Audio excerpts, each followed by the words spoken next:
Mi nombre es Ricardo Allegri, soy jefe de Neurología Cognitiva, Neuropsicología y Neuropsiquiatría del Instituto Neurológico FLENI, Buenos Aires, Argentina. En el día de hoy nos vamos a ocupar de desarrollar usos de la tecnología en las demencias. En primer lugar, presento mis conflictos de interés.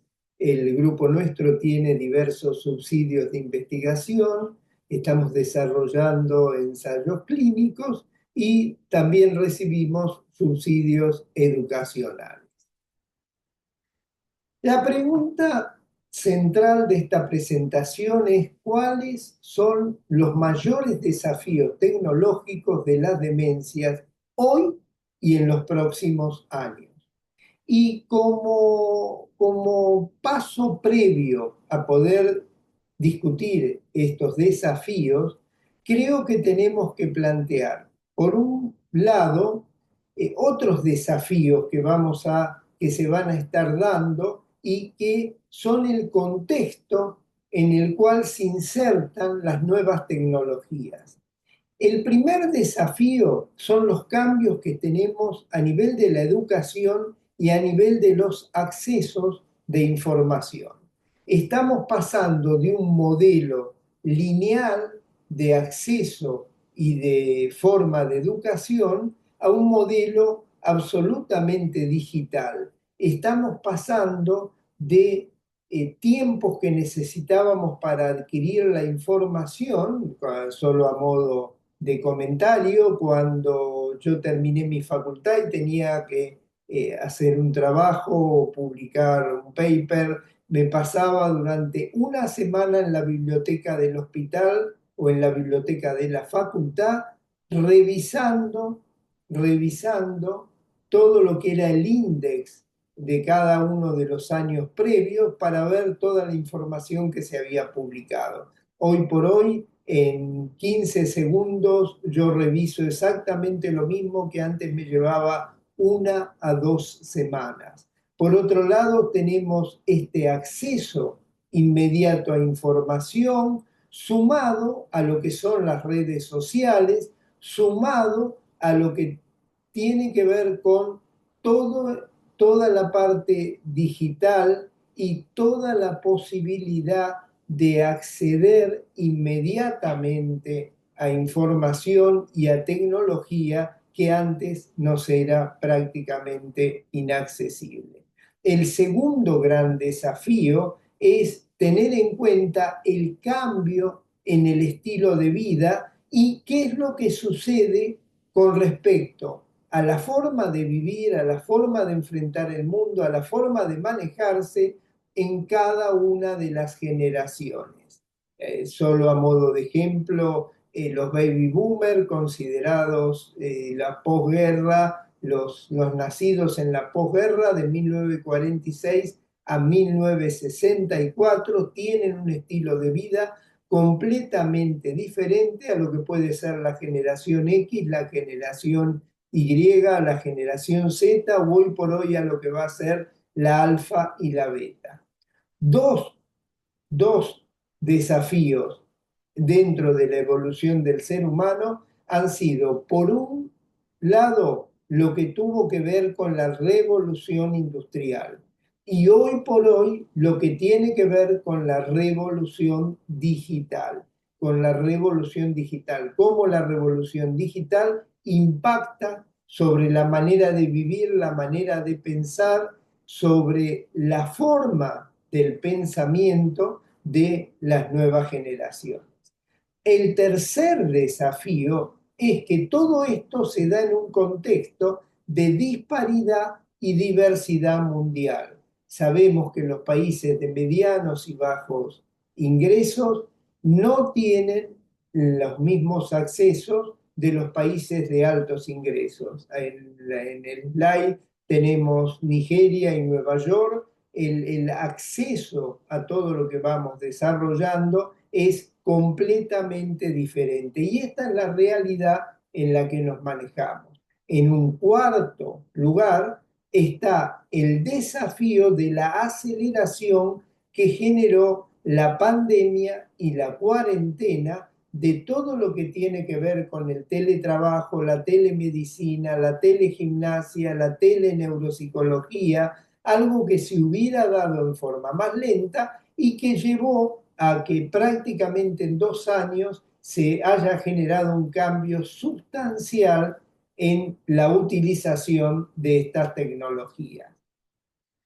Vamos entonces a ingresar en el tema propiamente dicho, cuál es el uso actual y futuro de las tecnologías en las demencias.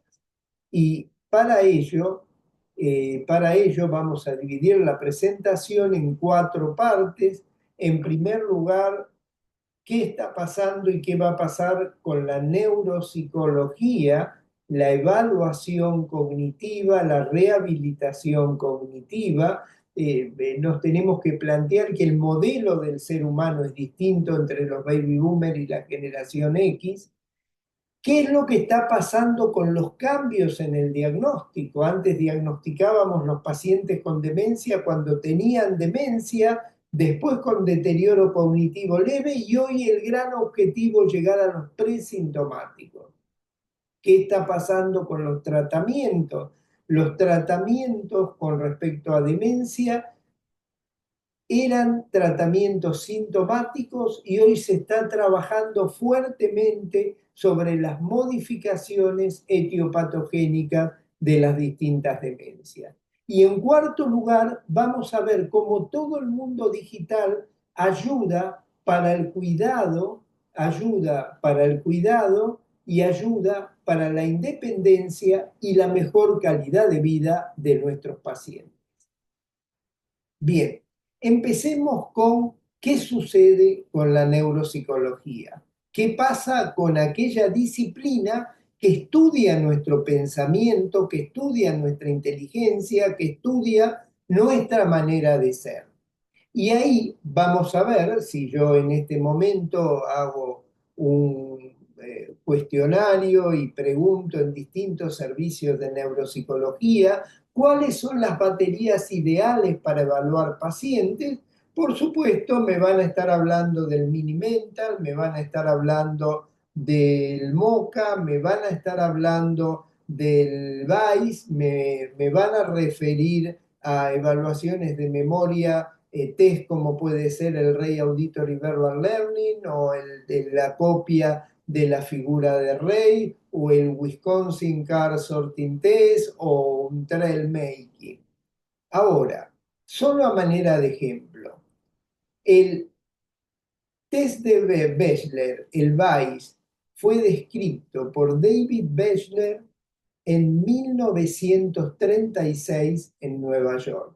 Todavía no habían nacido los baby boomers y estábamos en todo el conflicto de las guerras mundiales. El Rey Auditory Verbal Learning fue descrito por André Rey en 1941 y hacia la misma época, un poco después, describe lo que fue la figura compleja de Rey.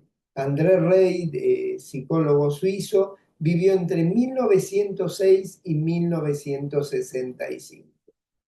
Mi primera reflexión en esto es la manera de pensar de nuestros pacientes funciona hoy por hoy de acuerdo a las generaciones. Y esta manera de evaluar a los pacientes todavía sigue siendo útil para la generación que precede a los baby boomers o hasta los baby boomers. Pero a partir de las generaciones digitales estamos evaluando y estamos yendo a nuestros pacientes con modelos distintos a los modelos de pensamiento de nuestros pacientes. Yo siempre doy como ejemplo, si mi abuela elige para ver una película, elige películas extremadamente lineales, en la que empiezan con una historia y termina con la misma historia toda la película. Las nuevas generaciones se manejan con historias en paralelo, 3, 4 o 5 historias dentro de la misma película, se cruzan, saltan, vuelven, van. El pensamiento previo a los baby boomers o hasta los baby boomers fue absolutamente lineal. El pensamiento post-baby boomer es pensamiento en paralelo y no juega de la misma manera. Ergo, los test y la forma que estamos usando sirve para las generaciones más anteriores, pero estamos fuera de las nuevas generaciones.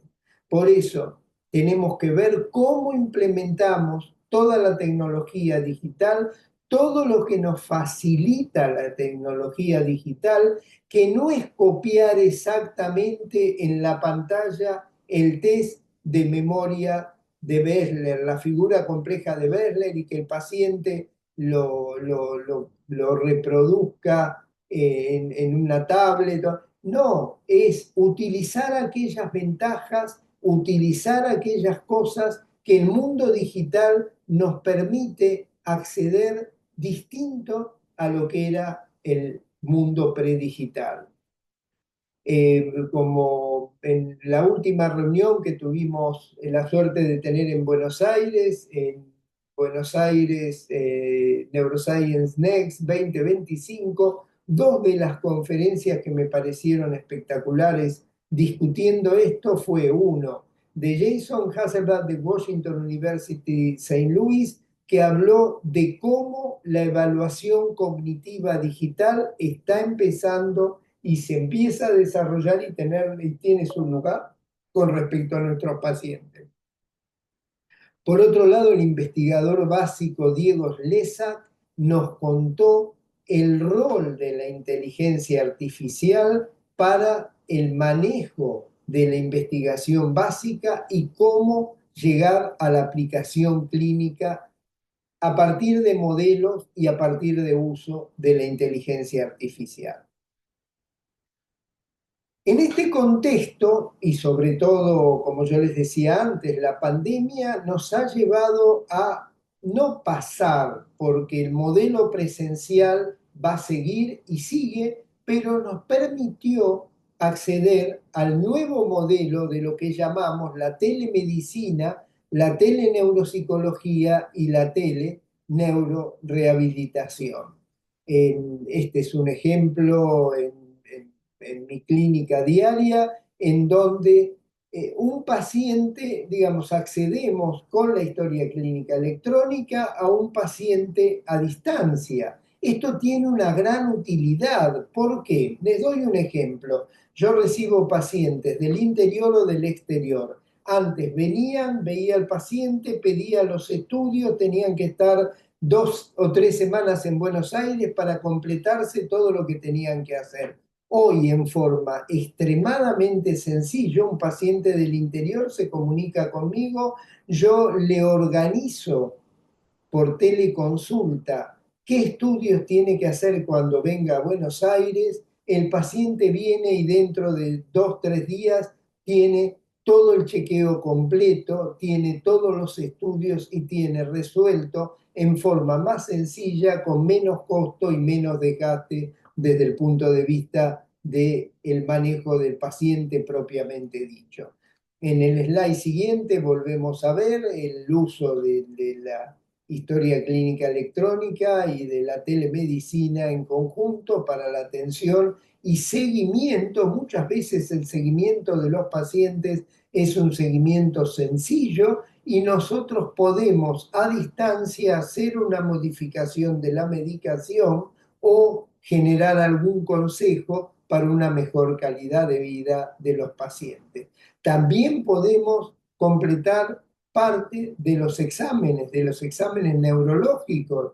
También tenemos exámenes para ir a ver el temblor del paciente, para ir a ver distintos síntomas que nos permiten hacer el monitoreo de los mismos.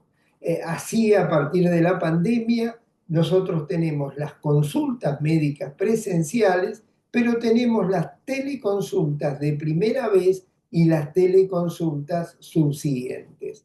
Esto mismo se dio a nivel de lo que es determinado. O sea, hoy cualquier congreso que se precie tiene una versión in situ y una versión online, lo que permite un mayor acceso. Este, por ejemplo, es el Congreso de Alzheimer del 2020, que estábamos sobre la pandemia, y uno podía ingresar en la página, ingresar en el Congreso propiamente dicho, ir a ver los pósteres, ir a ver las conferencias, hasta si uno quería, podía ir a ver el exhibit del Congreso. O sea, uno tiene un acceso mucho mayor y mucho más barato a todo lo que tiene que ver con la información. También utilizamos, en el caso nuestro, los Ateneos. Los Ateneos tienen las dos versiones, la versión presencial y la versión a distancia. Eso nos permite en centros como por ejemplo el nuestro, que tienen varias sedes, el poder unificar los Ateneos para los mismos servicios. También nos dio la posibilidad del uso de Zoom, de Teams, etcétera, para reuniones internacionales, para clases en la universidad, poder acceder a nuestros alumnos y poder de alguna manera a distancia generar un mayor contacto con los mismos, permitiéndonos aumentar el tiempo y aumentar las condiciones en las cuales ellos pueden tener accesos a nosotros. La telemedicina en especial tiene beneficios, mejor acceso a los servicios sanitarios, consultar a un especialista sin estar presente, una asistencia más rápida, permite, como yo les decía, intervenciones a distancia, sin duda reduce los costos, reduce los desplazamientos y optimiza el uso del espacio.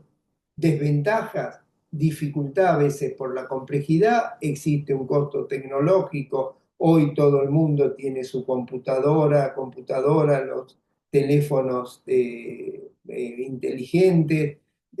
Sí hay, yo tengo ciertas dudas, una menor relación médico-paciente, pero bueno, algunos discuten esto. La tecnología es más impersonal en algunos momentos, necesita capacitaciones adicionales, menor calidad de alguna información y a veces uno tiene que estar con mucho cuidado con lo que tiene que ver con la confidencialidad. La Organización Mundial de la Salud, en el contexto del COVID-19, sacó unas guías para el mantenimiento de las funciones esenciales de la salud y la utilización de estrategias de comunicación, monitoreo y plataformas digitales para tener información, para diagnosticar y para seguir a nuestros pacientes.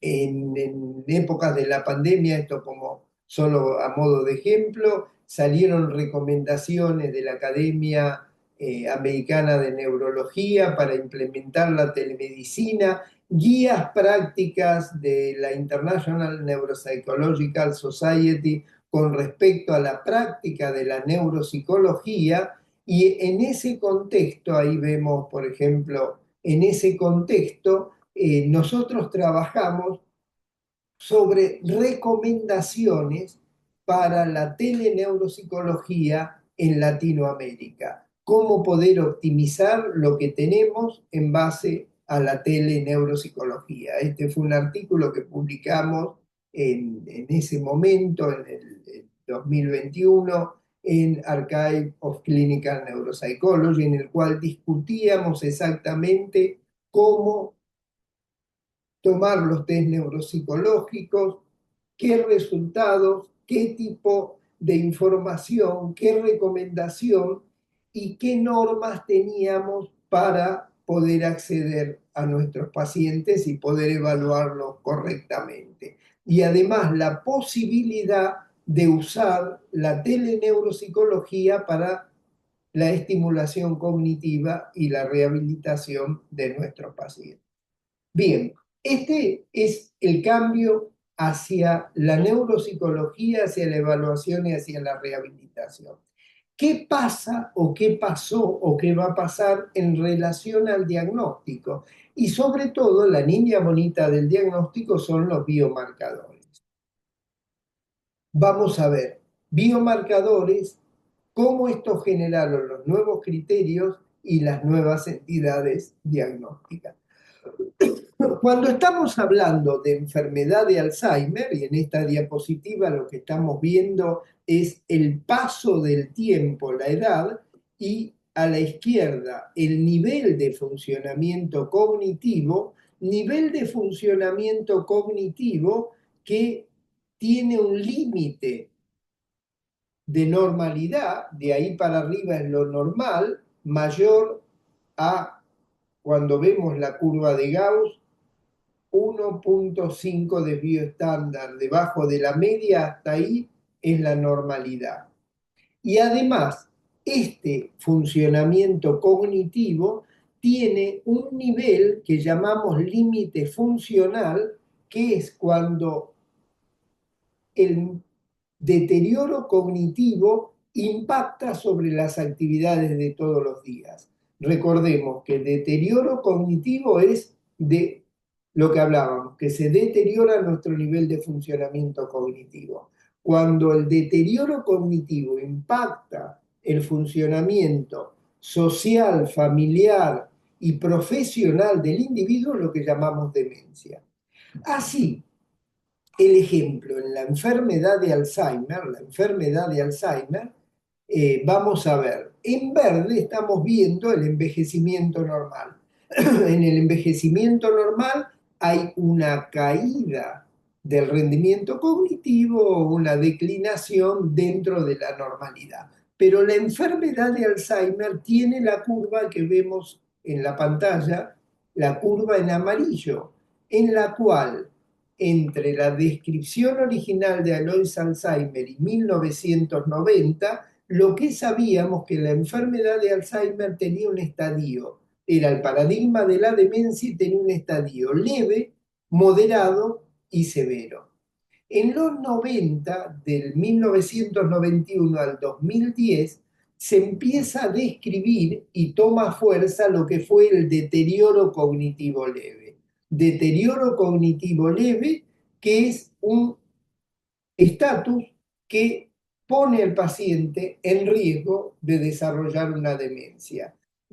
¿Por qué se describe el deterioro cognitivo leve? Porque en la enfermedad de Alzheimer nunca se pasa de blanco a negro, nunca se pasa de normal a demencia, sino que hay un degradé de grises en el medio entre la normalidad y la demencia, que es el deterioro cognitivo leve. Recordemos lo que yo decía recién, deterioro cognitivo leve es cuando tiene trastorno cognitivo, pero no pasó el límite funcional. Si pasa el límite funcional es demencia leve, moderada y severa. Y a partir del 2010 ya el interés empieza por saber qué es lo que pasa antes de que empiecen los síntomas. Y ya se habla del periodo presintomático de la enfermedad de Alzheimer. En el slide siguiente vamos a ver, y después voy a explicar un poco los biomarcadores, cómo sabemos que la enfermedad empieza muchos años antes. Los dos cerebros de la parte superior están mostrando un PET con marcación amiloidea, PIB. Los dos hemicerebros del medio, están mostrando un PET con FDG, el metabolismo cerebral. Los dos hemicerebros, los dos hemisferios de la parte inferior están mostrando el espesor de la corteza cerebral. Abajo lo que vamos a estar viendo son los años estimados al comienzo de la sintomatología clínica de los pacientes. Años estimados al comienzo de la sintomatología clínica. Entonces, en un proyecto en el cual nosotros estamos trabajando, esto fue una cortesía de Tami Benzinger, se hizo todo un estudio de las distintas etapas en formas hereditarias de enfermedad de Alzheimer. Y comenzamos, -20, -19, -18 años, empezamos a ver la marcación amiloidea en la región del precunio, prefrontal, occipital, empieza a aparecer la alteración metabólica, -6, menos el adelgazamiento cortical, y recién ahí, cero, empezamos con la sintomatología clínica. 20 años antes comienza el depósito amiloideo, 10 años antes el trastorno neurometabólico, el trastorno a nivel del funcionamiento neuronal. Y en cero es cuando empieza la sintomatología. ¿Cómo es el abordaje de un paciente con olvidos? Hoy es la consulta clínica neurológica, el laboratorio de estudio de sangre, la evaluación cognitiva y la neuroimagen, la tomografía o la resonancia. Pero ya en los últimos 15 años empezaron a aparecer lo que se llama los biomarcadores. ¿Qué son los biomarcadores? Los biomarcadores son una medida de patología cerebral que puede ser obtenida en un sujeto vivo. Entonces, ya no necesitamos, como decía el NINS-ADRA, diagnosticar la enfermedad de Alzheimer en forma definitiva por la anatomía patológica, sino que hoy tenemos acceso a marcadores que permiten en un individuo vivo saber si ese sujeto tiene o no tiene una enfermedad de Alzheimer, más allá del nivel de deterioro o aún sin que tenga deterioro. ¿Qué biomarcadores de Alzheimer tenemos? ¿Cuáles son los biomarcadores de Alzheimer? Tenemos biomarcadores dirigidos, por supuesto, a la fisiopatología de la enfermedad.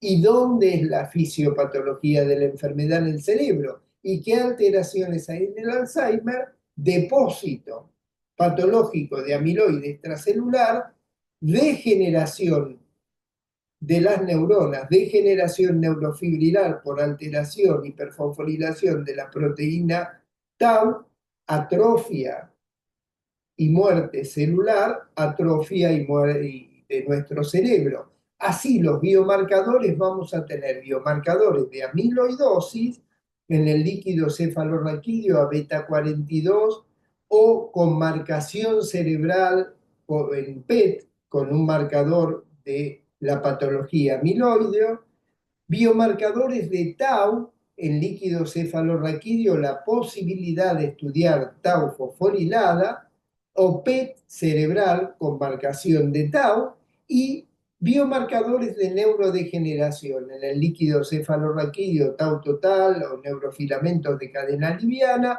o la posibilidad de hacer una resonancia y ver cómo estamos viendo en las dos imágenes del medio. La de la izquierda estamos viendo atrofia y la posibilidad de hacer estudios volumétricos para ver exactamente todo el volumen cerebral o el volumen de los hipocampos, y también la posibilidad de estudiar el metabolismo mediante un PET con FDG. A modo de ejemplo, yo puse acá algunas slides para ver estos biomarcadores. Tenemos en este caso un PET cerebral con FDG, viendo la neurodegeneración, viendo el metabolismo cerebral.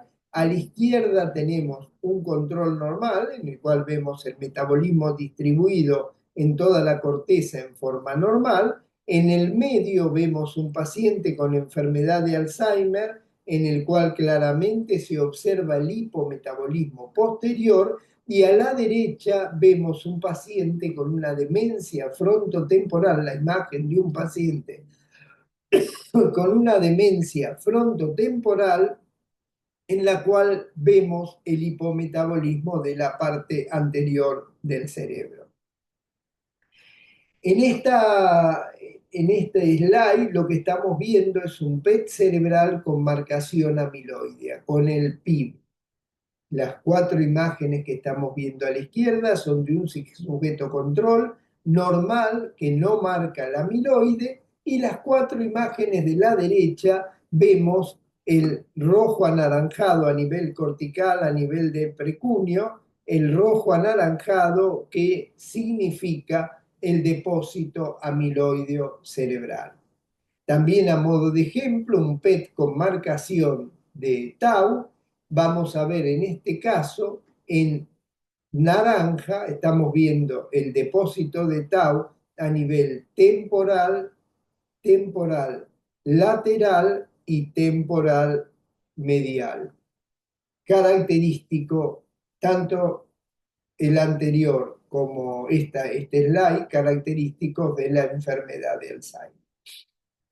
Los próximos pasos, estamos yendo, y hoy por hoy es claro, los biomarcadores en sangre, biomarcadores también de amiloidosis, de depósito de alteración de la tau y de neurodegeneración. A nivel de sangre podemos ir a estudiar la relación A-beta 4240, ir a estudiar fosfotau 217 en plasma o ir a estudiar neurofilamentos de cadena liviana. Hacia ahí es hacia donde vamos los próximos pasos con respecto a los biomarcadores. Todo esto nos permite, lo que ya fue publicado hace 8 años, en el 2016, la clasificación biológica de enfermedad de Alzheimer, ATN, amiloidosis, tau y neurodegeneración.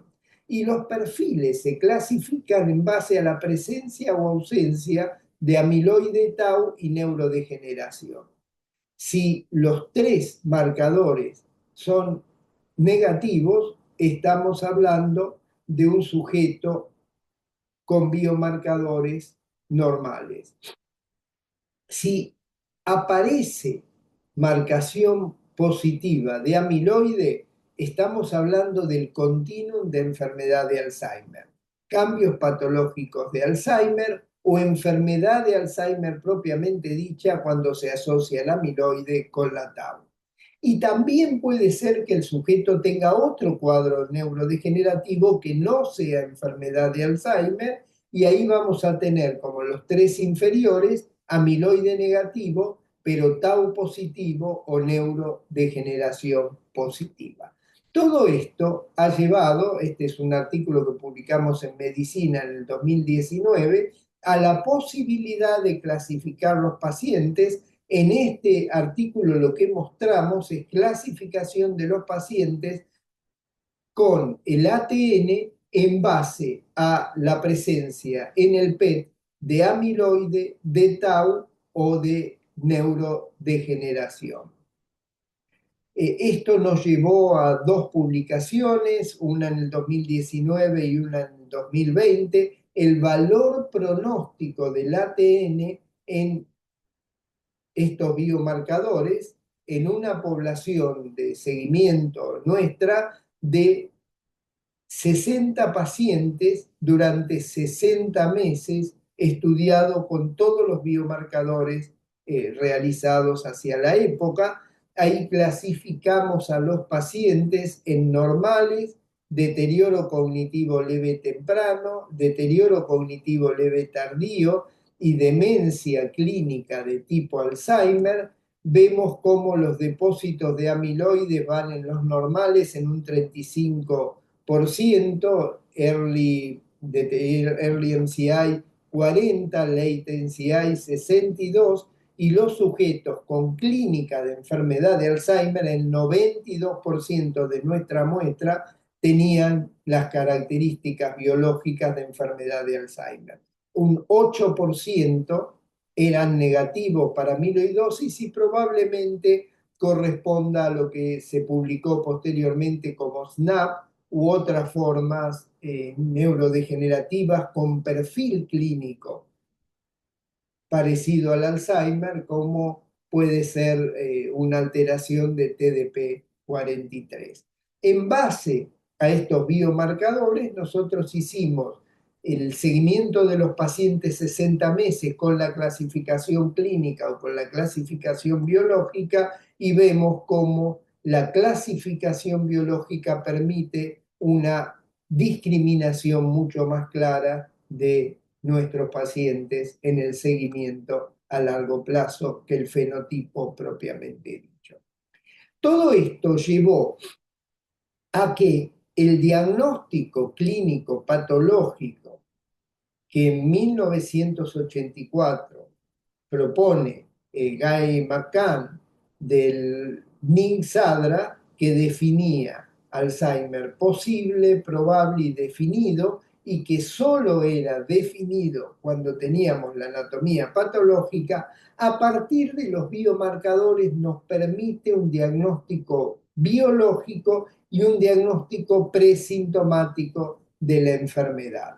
Esto llevó a distintos criterios diagnósticos, distintas revisiones de estos criterios diagnósticos, y 2024 tuvimos los criterios diagnósticos revisados de la Asociación de Alzheimer de Estados Unidos, los cuales definen básicamente un criterio biológico. Si la biología es de enfermedad de Alzheimer, el paciente tiene enfermedad de Alzheimer, por más que sea presintomático, y un criterio más laxo clínico del cual nosotros participamos, que si tiene biología de Alzheimer, tiene riesgo de enfermedad de Alzheimer, pero que la definición de la enfermedad propiamente dicha es cuando aparece la clínica. En el grupo, nosotros, cuando salieron estas definiciones, con el grupo de Latinoamérica, Nilton Custodio de Perú, Francisco Lopera, que falleció hace poco, Francisco Lopera de Colombia y Paulo Caramelli de Brasil, publicamos esta necesidad de adaptar los criterios y sobre todo a la disponibilidad y al uso de biomarcadores en Latinoamérica. Planteamos los distintos biomarcadores, las barreras y las propuestas de implementación, tanto para investigación como para la parte clínica práctica. Ahí llegamos con estas nuevas tecnologías en las demencias. ¿Qué pasa con respecto al tratamiento? En el tratamiento en enfermedad de Alzheimer va hacia un modelo personalizado. Lo que estamos viendo en el slide en amarillo es el desarrollo en el tiempo de un individuo que hace una enfermedad de Alzheimer y que tiene un estadio de demencia, un estadio de deterioro cognitivo leve y un estadio presintomático. Existe una prevención primaria, ya vamos a ver algún resultado, una prevención primaria que es actuar antes de que aparezcan los síntomas, prevención secundaria, o sea, antes que aparezcan los síntomas y que aparezca la patología, una prevención secundaria que es antes de que aparezcan los síntomas y una prevención terciaria cuando ya están los síntomas. Vamos a tener los tratamientos sintomáticos, que son los que tenemos hoy en disponibilidad, donepezilo, rivastimina, galantamina y memantine, y los nuevos tratamientos que van dirigidos a la patología propiamente dicha, la posibilidad de modificar los factores de riesgo y hoy por hoy lo que tiene que ver con los antiamiloideos, los anti-tau en investigación, donepezilo, rivastimina, galantamina y el memantine tienen su momento y tienen su rol. De hecho, sabemos que en las demencias leves, la indicación es de anticolinesterácicos, el memantine es para las demencias moderadas a severas.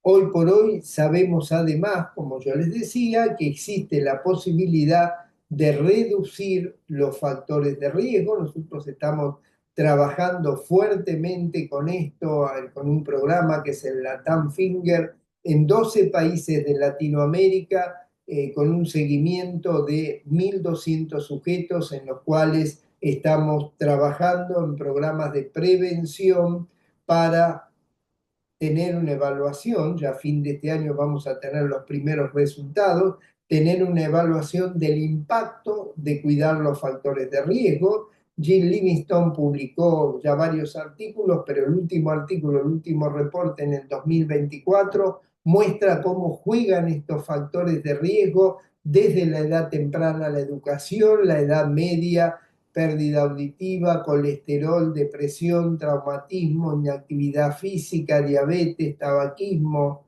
obesidad, hipertensión, exceso de alcohol o en la edad tardía, aislamiento social, contaminación y pérdida visual, lo cual habla que un 45% de los factores que tienen que ver con demencia son modificables. Pero hay factores no tradicionales, y Claudia Suemoto hace poco en Buenos Aires Neuroscience Next presentó, por ejemplo, la asociación del consumo de alimentos ultraprocesados y deterioro cognitivo. O sea que hay que tener una mente abierta porque no son solo los factores clásicos, sino que hay otros factores que tenemos que tener en cuenta. Bien, ¿qué pasa con las nuevas terapias? Las nuevas terapias son los antiamiloideos para enfermedad de Alzheimer. La FDA en Estados Unidos ya lleva aprobado 3 antiamiloideos. El primero de ellos ya fue retirado del mercado, el aducanumab. En el 2023 se aprobó el lecanemab, un anticuerpo que se usa por infusión cada 2 semanas, y en el 2024 se aprobó el donanemab, que se usa una vez por mes. En este slide lo que podemos ver son las características del lecanemab, que muestra arriba a la izquierda el lavado del amiloide que produce el anticuerpo, pero además en LADAS, en el CDR, en actividades de vida diaria, vemos cómo a los 18 meses hay diferencias significativas entre los pacientes tratados y los pacientes no tratados. Complicaciones, bueno, hay un porcentaje de pacientes con lo que se llama ARIA, con la posibilidad de edema o hemorragia cerebral. La mayoría de estos pacientes son asintomáticos en estas complicaciones. Con respecto al donanemab, vemos también, acá estamos viendo en primer lugar la diferencia a nivel del lavado del amiloide en el PET, y abajo lo que estamos viendo son las diferencias significativas a las 76 semanas, con un 35% del enlentecimiento cognitivo y un 36% de cambio a nivel funcional a las 76 semanas. También como reacciones lo que vamos a tener es este fenómeno que es el ARIA, la presencia de edema o la presencia de hemorragias en un 24%, pero solo el 6% de este total son sintomáticos. Bien, en este slide vemos el desarrollo, el pipeline de drogas en desarrollo para enfermedad de Alzheimer.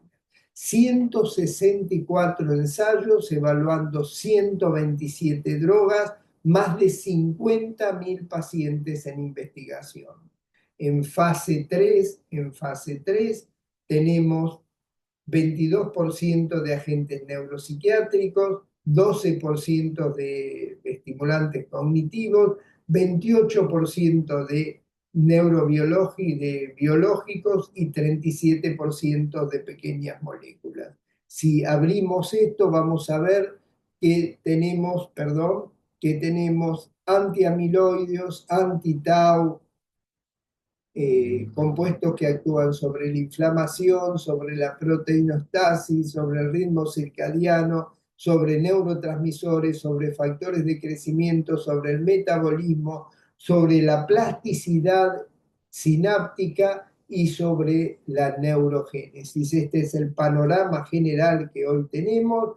Solo a modo de ejemplo, este es un trabajo que estamos llevando adelante nosotros de prevención secundaria con dos anticuerpos en nuestros pacientes. Por un lado se está utilizando un antiamiloide, el lecanemab, y por otro lado un anti-tau, el E2814, y este es nuestro primer paciente con infusión en el 2023, hay 15 pacientes en seguimiento, y a modo de ejemplo lo que estamos viendo acá es cómo se lava el amiloide. Desde el punto de vista práctico, vean en ganglios basales los depósitos de amiloides a nivel cortical y vean cuando el paciente empieza a usar el lecanemab, el lavado del amiloide. Vemos ahí a nivel subcortical, a nivel de ganglios basales, el lavado del amiloide de nuestros pacientes. Prevención y drogas. ¿Cuál es el trabajo que para mí da más significativo con respecto al uso del amiloide y en el cual acabamos de publicar recientemente? En un grupo del DAIAN en el cual se utilizó gantenerumab en pacientes sintomáticos y asintomáticos hace 8 a 10 años, el trabajo dio negativo y se dejó, digamos, no se encontraron cambios significativos. En la parte clínica, sí, el lavado del amiloide. Pero cuando se fueron a ver esos pacientes, 10 años después, nos encontramos que en los asintomáticos hubo una reducción del 50% a los 10 años en el pasaje a demencia. Este es un impacto enorme, este es un impacto enorme que está hablando una reducción proporcional de 5 años y un delay en el tiempo de 15 años para los pacientes tratados.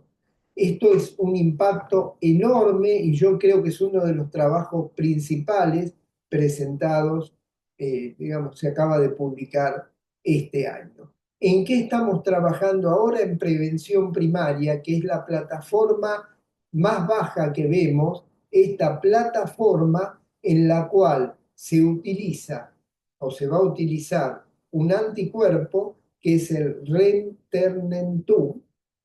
Este anticuerpo se utiliza en pacientes que tienen la mutación de la enfermedad de Alzheimer, pero que aún no empezaron con el depósito amiloide. Es lo que yo decía al principio, utilizamos todas las técnicas que tenemos para tratar de llegar lo antes posible, porque esto nos está permitiendo pensar que la enfermedad de Alzheimer va a funcionar como han funcionado dislipidemias familiares, en las cuales eran enfermedades terribles en el tiempo, pero que manejando el colesterol muy tempranamente se cambió completamente la evolución de la enfermedad.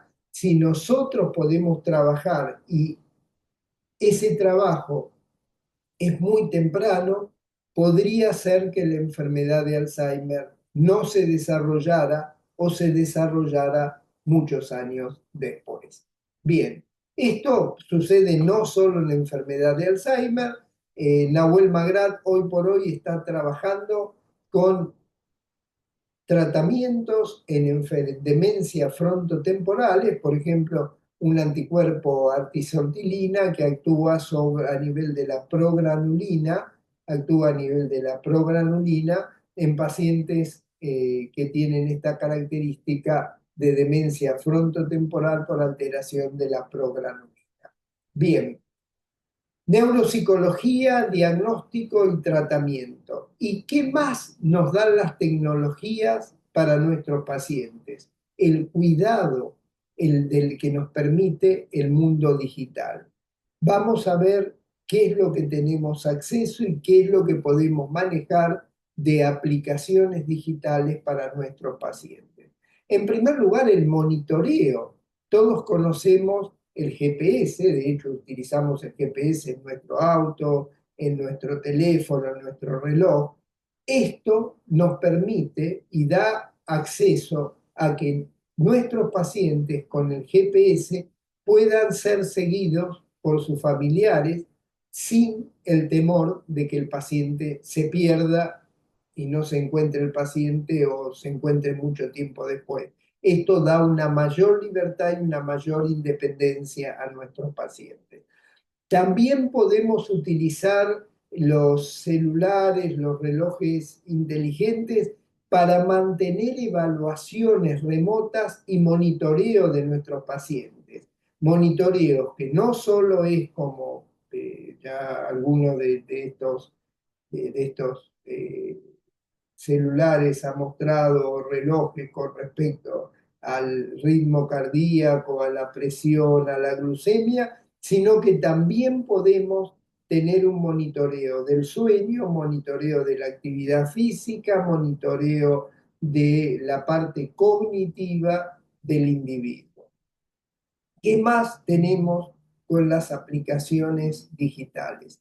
Hoy por hoy tenemos sensores, distintos tipos de sensores, sensores de movimiento, sensores de caída, la posibilidad de relojes que ante una caída le permitan al paciente activar una alarma para que uno acceda al paciente rápidamente y lo que habíamos referido previamente, todo lo que tiene que ver con las consultas, diagnósticos y monitoreo remoto. O sea que el mundo digital puede hacer claramente que nuestros pacientes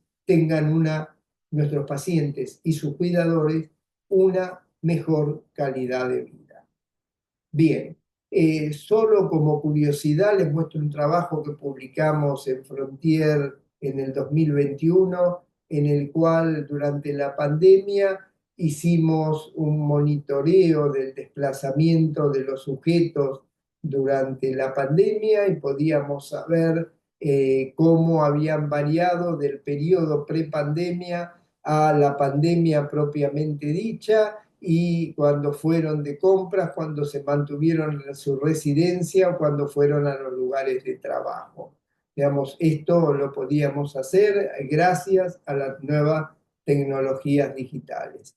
También pudimos estudiar las variaciones de la telemedicina y hacer una geolocalización de las conductas, la geolocalización de las consultas, perdón, y tener acceso, en este caso mostramos cuál era la geolocalización de las consultas nuestras durante el 2019 y cómo habían aumentado significativamente las consultas a distancia. O sea, no solo nos permitió estar más en contacto de nuestros pacientes que vivían cerca durante la pandemia, sino que permitió a pacientes de zonas más alejadas que estuvieran en seguimiento, que estuvieran en contacto y que estuvieran en monitoreo con respecto a nuestro grupo. Desde ya, a mí me gustan mucho estas dos diapositivas, estos dos slides que vienen. La pandemia COVID-19 nos permitió adelantar con respecto a todo este mundo digital y de alguna manera el concepto darwiniano de la adaptación del ser humano a lo que sucede. Y en último slide, el gran desafío, Hanna-Barbera, ¿recuerdan Hanna-Barbera, que es la escritora, la diseñadora de los Picapiedra? De alguna manera, el gran salto que nos debemos y que es el salto hacia dónde vamos es el pasaje de los Picapiedras a los supersónicos que había descrito ambos Hanna-Barbera. Bueno, muchas gracias, agradezco la invitación, agradezco la posibilidad de esta disertación y el mundo que viene es apasionante. Muchas gracias.